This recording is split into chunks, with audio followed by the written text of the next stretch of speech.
The beginning of a long expedition is pure hell. Every step you take is painful, so you arm yourself with patience, understanding that the whole nature of this exercise is really about putting one foot in front of the other.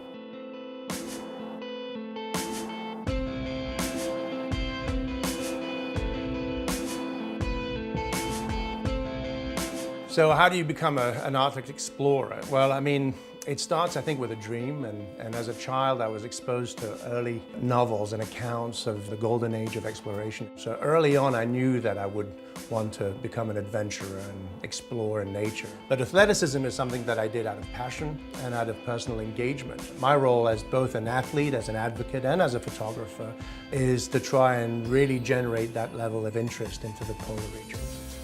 So when you're out on the ice, everything comes at you.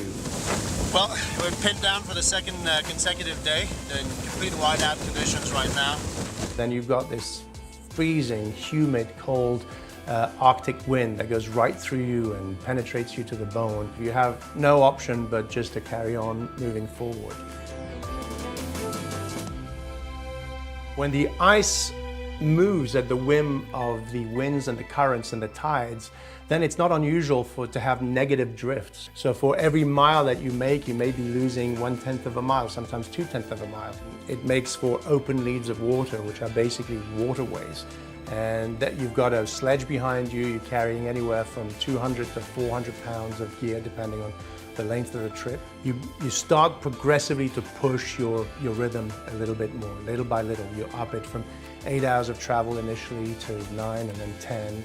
And then within a few weeks, you'll be traveling consistently at 12 to 13 hours a day. You make sure not to do anything stupid, so you injure yourself. Let's say if you pull a muscle and you're in that kind of environment, it's game over.